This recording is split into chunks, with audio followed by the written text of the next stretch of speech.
Yes yes, please please keep silent, keep silent. Next जो हम बात कर रहे हैं भैया, मैंने कहा था कि मैं अभी हार्मोन्स पे चल रहा था, है ना।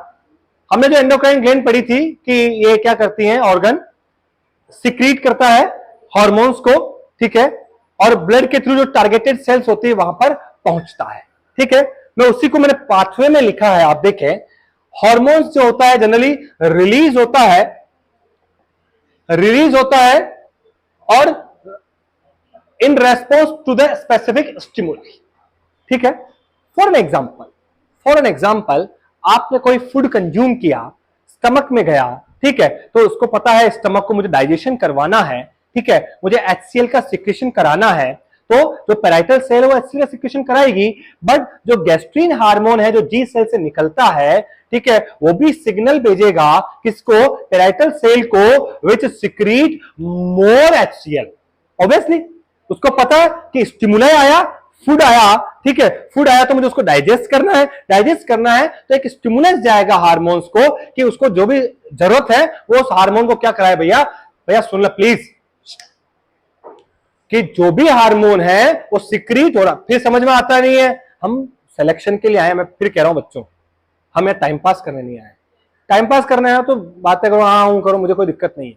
अगर सिलेक्शन के लिए आए तो सिलेक्शन के लिए पढ़ो, फिर बहुत मेहनत करनी पड़ती है, सिलेक्शन के लिए पढ़ना पड़ता है ना, बहुत एकाग्रता के साथ पढ़ना पड़ता है, समझ रहे हैं। 4 घंटे भी पूरा नहीं पढ़ते हम अपन, उसमें भी आधा आऊं करते हैं, जाना है 1-2 बजे, बातें करते हैं आधा घंटा, उसमें कॉन्शियसली पढ़े, कंसंट्रेशन से पढ़े। क्या समझ में नहीं आ रहा है तो पूछे, कोई क्वेश्चन है तो पढ़ें, और आपको उसको जाकर के और पढ़ना है, ताकि आपको अगर कुछ एमसीक्यूज मिलेगा तो मैं भी उसको ढूंढने की कोशिश करूंगा और सोल्व करेंगे अपन उसको।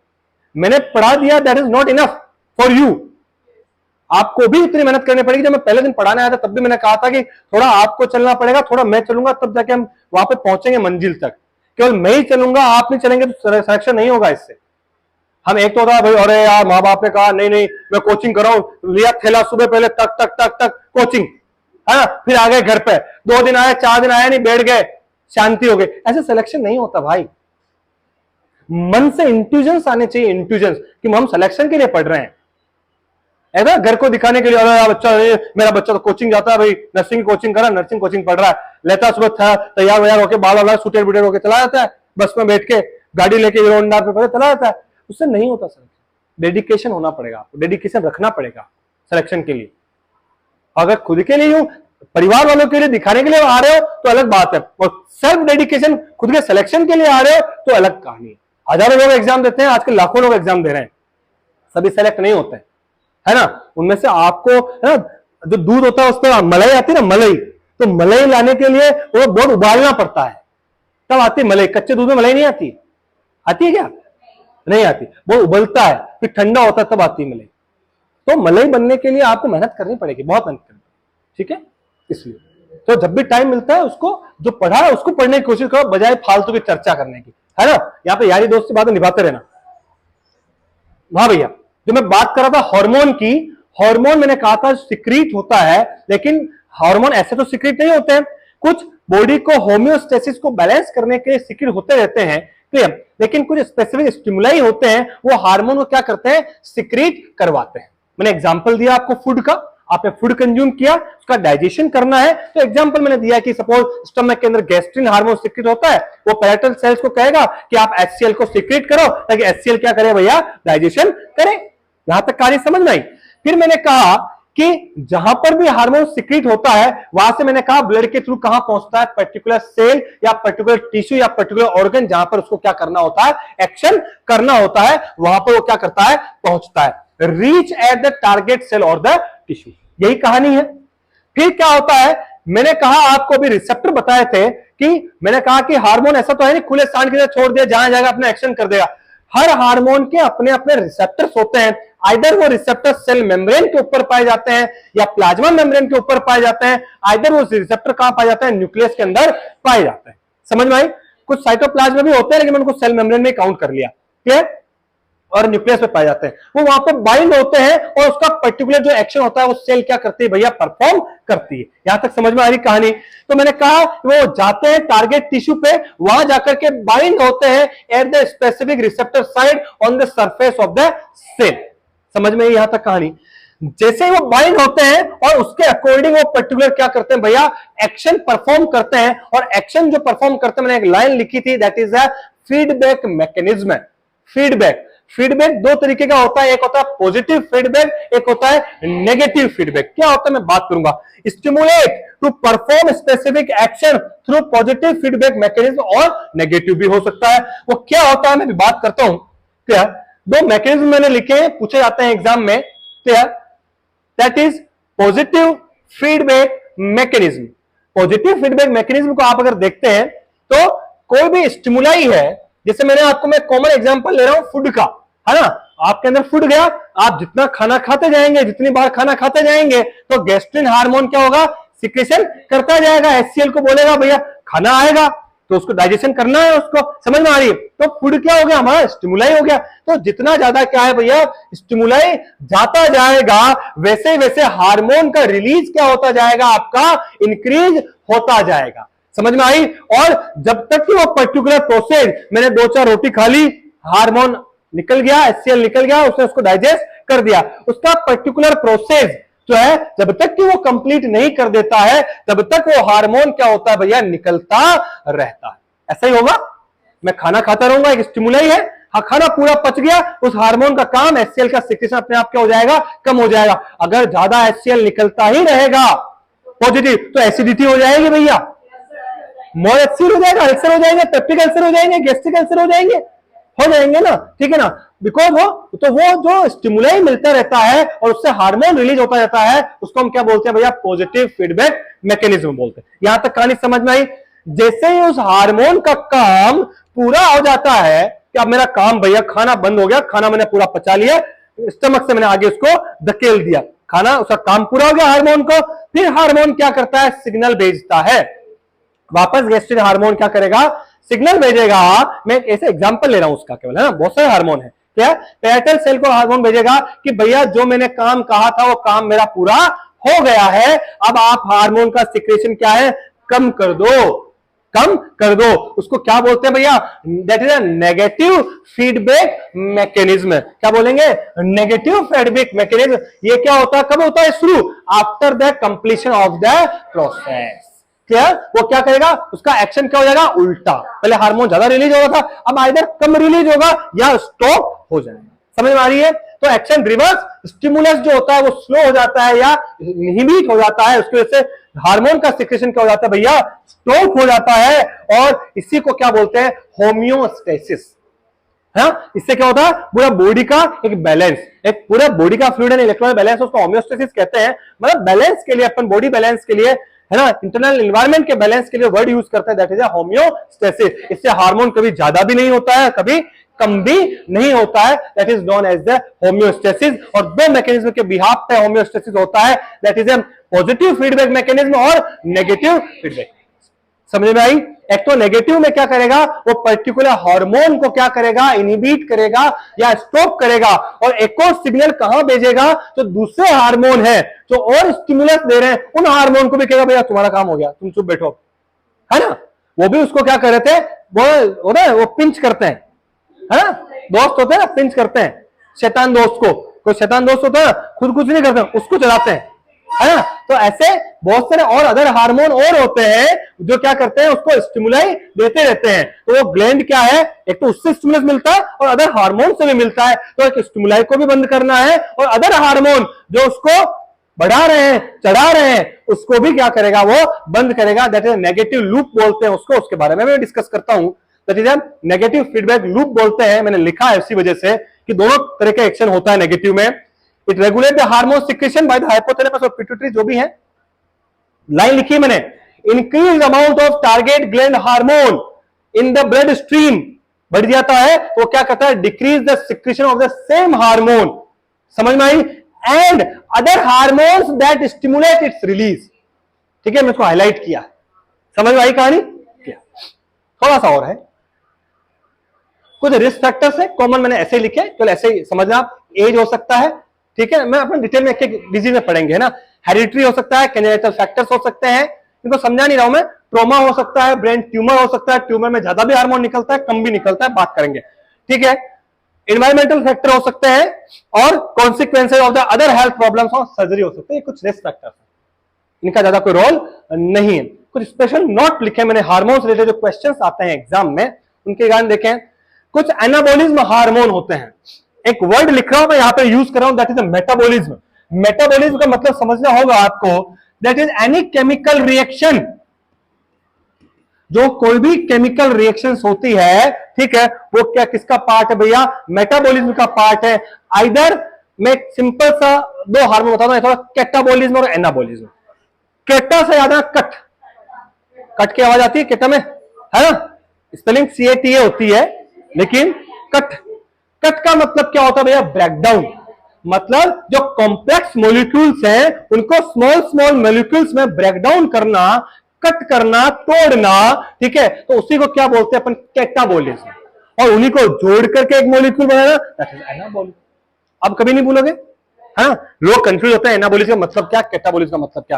कैटा का मतलब कट, ठीक है, मोटे को तोड़ के कट करना, तोड़ना, ब्रेकडाउन करना, स्मॉल स्मॉल पीसेस में कन्वर्ट करना, that is a catabolism hormone. और उन सबको जोड़ना, that is anabolism. Anabolism anaconda बड़ा हो रहा है, हाँ, एनाकोंडा बड़ा है, बड़ा है मतलब जोड़ना, बहुत सारे मॉलिक्यूल से मिल करके बना। याद करना ट्रिक है, न तो कर से को लेना देना, न एना से को लेना देना है, ठीक है भैया। तो एनाबॉलिज्म हार्मोन है, बहुत सारे एग्जांपल्स है। कॉमन एक जो एग्जाम में पूछा था वो एग्जांपल लिखा, insulin is a example of the anabolism hormone, जो ग्लूकोज फ्यूल जनरेट कर रहा है, एनाबॉलिज्म ना, फ्यूल जनरेट कर रहा है, दैट इज इंसुलिन। और ग्लूकागोन हार्मोन को क्या बोलते हैं भैया, कैटाबॉलिज्म हार्मोन के नाम से भी जानते हैं। अगर क्वेश्चन डायरेक्ट आता है एग्जाम में तो आपको लिखना है।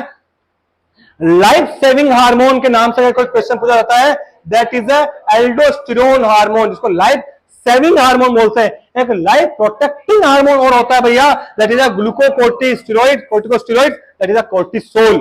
समझ में आई कहानी, ठीक है। नेक्स्ट देखें, बोन रीमॉडलिंग हार्मोन के नाम से अगर पूछा जाता है, दैट इज पैराथायरॉइड, में और पढ़ाऊंगा आगे, ठीक है। कैल्सिटोनिन भी होता है, जो थायरोकैल्सिटोनिन बोलते हैं, लेकिन फर्स्ट प्रायोरिटी किस पे देते हैं भैया, अपन PTH को देते हैं। नेक्स्ट देखें, फर्स्ट डिस्कवर हार्मोन बता चुका हूं, दैट इज सिक्रीटिन, यूरेनियम से सिक्रीट हो रहा था। प्रेगनेंसी इंप्लांटेशन के अंदर जो हार्मोन हेल्प करता है, दैट इज एस्ट्रोजन, और प्रेगनेंसी को मेंटेनेंस करने के लिए वेरी गुड प्रोजेस्टेरोन हार्मोन इसको हेल्प करता है भैया। और ओवुलेशन के लिए जो हेल्प करता है, ovulatory, that is LH hormone, जिसको ल्यूटिनाइजिंग हार्मोन कहते हैं, जो एंटीरियर पिट्यूटरी ग्लैंड से निकलता है और काम जाकर के ओवरी पे करता है। Clear. Last but not least, diagnostic test. दो तरह के डायग्नोस्टिक टेस्ट होता है ना, देखो बाकी डायग्नोस्टिक टेस्ट जो है अपने अपने ग्लैंड के अकॉर्डिंग अलग अलग है, मैं बात कर रहा हूं। मैं आज बेसिक पढ़ा रहा हूं, तो मैंने बेसिक चीजें लिखी है, ठीक है। ऐसे टेस्ट बता रहा हूं जो सभी ग्लैंड्स के लिए काम आएंगे, एंडोक्राइन के लिए। दो तरह के मैं ग्लैंड्स बता रहा हूं, दैट इज दो डायग्नोस्टिक टेस्ट, दैट इज एक होता है भैया स्टिमुलेशन टेस्ट, और एक होता है सेपरेशन टेस्ट। नाम से क्लियर रटना तो है ही नहीं, कुछ रटना है बताया मैंने वो आपको, है ना, रटना कुछ कुछ है बस, वो मैंने बता दिया। मेन जो है भैया दो तरीके के टेस्ट होते हैं। स्टिमुलेशन नाम से क्लियर है, अगर कोई ग्लैंड आपकी अंडरलाइन फंक्शन कर रही है या प्रॉपर फंक्शन नहीं कर पा रही है, तो अपन उसका फंक्शन चेक करेंगे कि भैया आदमी काम कर पा रहा है कि नहीं कर पा रहा है ना। मेरे हाथ पांव में जान है कि नहीं, तो मैं सामान उठाऊंगा तो पता चलेगा ना, उठा सकता हूं नहीं उठा सकता हूं, है ना। तो हाथ में सामान दोगे तभी पता चलेगा ना। अब पेन दे दिया, इससे क्या पता चलता है, कोई भारी सामान दोगे पता लगेगा या हाथ में मजबूती है कि नहीं है। लाइक स्टिमुलेशन, कोई भी ग्लैंड है, सपोज ये कोई ग्लैंड है, मैं क्या करता हूं, इसको कुछ ऐसा देता हूं अमाउंट, स्टिमुलेंस देता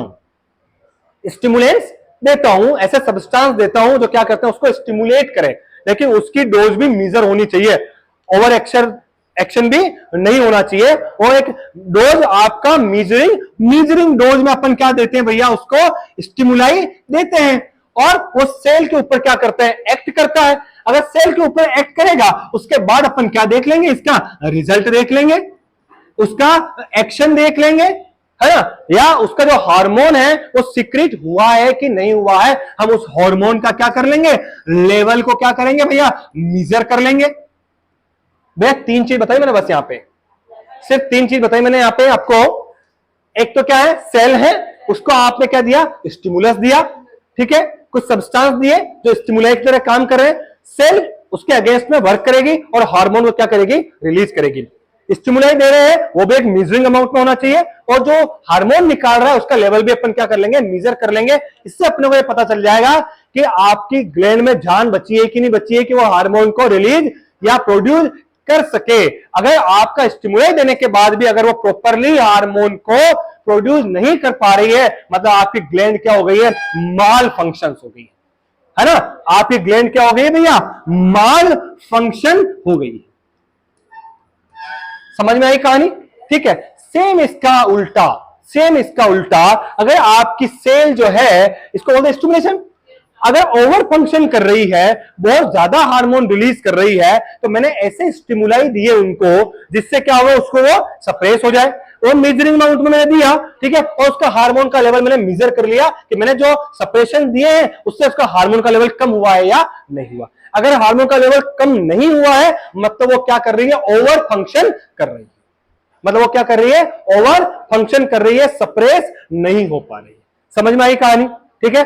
एक तो स्टिमुलेंट टेस्ट कर रहे हैं जो माल फंक्शन को देखने के लिए, एक ओवर फंक्शन को देखने के लिए अपन क्या टेस्ट कर रहे हैं, सप्रेशन टेस्ट कर रहे हैं। समझ में, छोटा सा है, मैं लिखा है उसको बता देता हूं आपके नोट्स के लिए। स्टिमुलेशन एंड सप्रेशन टेस्ट, पहला स्टिमुलेशन टेस्ट है in the client with suspected under activity of endocrine gland. अगर सस्पेक्टेड है तो आप क्या करेंगे, stimulus may be provided to determine whether the gland is capable of normal hormone production और not. ठीक है भैया, मैंने कहा था measured amount of selected hormones और substance are administered, measured amount में, ज्यादा भी नहीं देना आपको, क्या टू प्रोड्यूस, और hormone level produce by the targeted glands are also measured. अगर प्रॉपर कर रही है, ठीक है, मतलब है उसमें activity. Failure of the hormone level to increase with the stimulation indicate it hypofunction, तो उससे अलग डिजीज कंडीशन पैदा होगी, अलग अलग ग्लैंड की, ठीक है, उनको हम डिटेल में पढ़ेंगे। एक होता है सप्रेशन टेस्ट, इसका अपोजिट है। Suppression tests are used when the hormone level are high or in the upper range of normal. Agents that normally induce a suppressed response are administered to determine whether normal negative feedback is intact or not. Failure of the hormone production to be suppressed during standardized testing indicates hyperfunction. कहानी वही है, मैंने बस लिखी है वो बता दिया आपको, ठीक है। 2-3 एमसीक्यूज डाले मैंने मात्र, है ना, जो इनमें नहीं है एक, बाकी तो बहुत सारे एमसीक्यूज मैंने साथ साथ बता दिए हैं आपको। सवाल पहला देखें, सीधा सीधा सवाल है, इजी सवाल दिया मैंने सबसे पहला। Thirst control centre is located in cerebrum, hypothalamus, cerebellum, medulla oblongata, medulla hypothalamus, ठीक है भैया, हाइपोथैलेमस है। सेरिब्रम जो होता है largest part of the brain होता है ना, largest organ of the brain कहते हैं सेरिब्रम को। सेरिबेलम आपका बॉडी बैलेंस का काम करता है, और इसका आंसर क्या भैया, हाइपोथैलेमस, जो नर्वस टिश्यू पे भी काम करता है। अभी मैं पढ़ाया नहीं है, मैंने ऐसे डाला। डी क्लियर है। एक और आंसर क्वेश्चन है, देखें, it's very important question, exam में आया 2017 एम्स रायपुर के एग्जाम में। Clear, the serological reaction which sensitizes bacteria for phagocytosis is called coagglutination, neutralization, opsonization और कॉम्प्लीमेंट फिक्सेशन। नहीं आएगा, ये नहीं आएगा, मेहनत मत करो, है ना। कोई बता सकता है क्या? एंडोक्राइन तो पूरी पढ़ ली ना आपने, पहले आधी तो पढ़ ली, ये बेसिक ही सवाल निकाल रहा हूं मैं, और भी है बहुत सारे जो नहीं पढ़ा पाया मैं। सी वेरी गुड। देखिए, कोएग्लूटिनेशन क्या होता है, जो भी आपका एंटीजन होता है वो एग्लूटिनिन से रिएक्शन करता है, वो कोएग्लूटिनेशन है। न्यूट्रलाइजेशन क्या है, अगर एसिड ज्यादा सीक्रेट है उसके सेम अमाउंट में, अगर बेस इक्वल अमाउंट में है, एसिड बेस बराबर है, वो न्यूट्रलाइज हो जाएगा, ठीक है ना भैया। कॉम्प्लीमेंट फिक्सेशन जनरली एंटीबॉडी को डिटेक्ट करने के लिए करते हैं। एक होता है ऑप्सोनाइजेशन, मतलब मैं बता रहा हूं फेगोसाइटोसिस का मतलब क्या होता है। एक तो होता है, याद है मुझे, एक और सवाल याद आता है, फेगोसाइटोसिस क्या होता है भैया, मैं समझा देता हूं, तो 5 मिनट ले लूं आपके। कोई सेल है, कोई सेल है, ठीक है, वो क्या करता है, कोई एंटीजन आया या फॉरेन बॉडी आई या कोई बैक्टीरिया आया, वायरस आया, ठीक है, ब्लड के अंदर, ठीक है, वो क्या टाइगर बैठा रहता है टाक में। आई एम इन एंगल्फमेंट, एक वर्ड यूज कर रहा हूं, दैट इज एंगल्फ करना। वो क्या करता है, पहले तो क्या कबड्डी खेली कभी, कबड्डी है ना, कबड्डी में पहले क्या लाइन से खड़े होते हैं, जैसे वो आता है तो वो पीछे आते हैं, घेरा बनाते हैं, घेरते हैं उसको, घेरते तो ये भी क्या होशियार आदमी, ये क्या सेल जो होती है, वो जो एंटीबॉडी जो होती है सेल्स, वो क्या करती है, जो बैक्टीरिया वायरस आता है ना, वो क्या करता है, घेरा बना लेता है।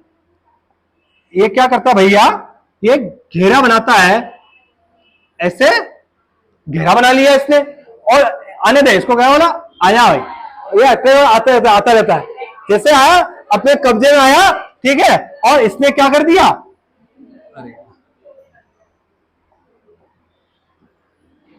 इसने क्या कर दिया भैया, इसको अंदर क्लोज कर दिया, ठीक है। तो जब भी ये solid part, bacteria virus solid part को कोई इसको क्या बोलते हैं, एंगल्फ करना। जब भी कभी सॉलिड पार्ट को एंगल्फ करता है, उसके लिए जो टर्मिनोलॉजी यूज करते हैं, दैट इज फेगोसाइटोसिस। और अगर लिक्विड पार्ट को एंगल्फ करता है तो उसके लिए क्या बोलते हैं, पिनोसाइटोसिस। वेरी गुड, मुझे पता नहीं, वैसे बता दिया मैंने, ठीक है।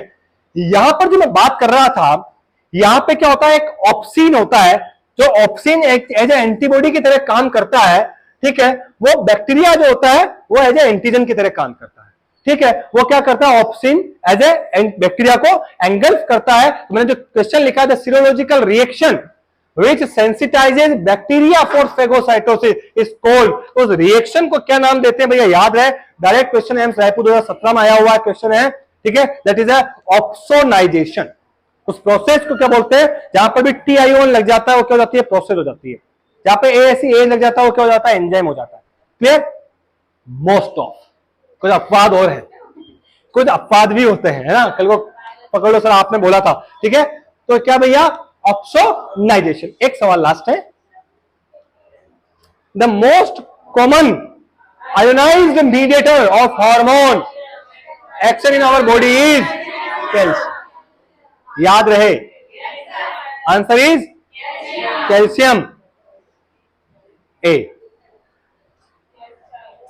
सवाल एक और which of the please which of the following hormone is modified amino acid. Don't be confuse, amino acid याद होने चाहिए, प्रोजेस्टेरोन, एस्ट्रोजन, एपिनेफ्रिन और प्रोस्टाग्लैंडिन।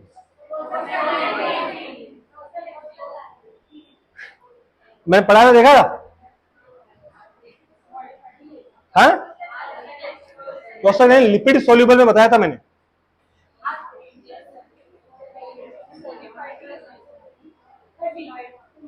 हाँ, अब तो सी आ रहा है भले। मैंने प्रोस्टाग्लैंडिन और लिपिड में बताया था, लिपिड सोल्यूबल में केवल एक ही अमीनो एसिड जो था वो क्रॉस करा था, वो थायराइड हार्मोन थे, समझ गए, वो लोकल हार्मोन थे, जहीं पे अपन वो एरेकिडोनिक और वो चला था, है ना। प्रोजेस्टेरोन, एस्ट्रोजन तो स्टेरॉइड हार्मोन है। प्रोस्टाग्लैंडिन मैंने कहा था अनसैचुरेटेड फैटी एसिड से बनते हैं, लिपिड सोल्यूबल थे, ठीक है। एपिनेफ्रिन जो है वो अमीनो एसिड्स का एग्जांपल है। शायद एक क्वेश्चन और है, शायद last thyroid hormone receptor found in plasma membrane, cell membrane, cytoplasm, answer is, thank you so much. ठीक है भैया, कोई कंफ्यूजन हो तो बताओ।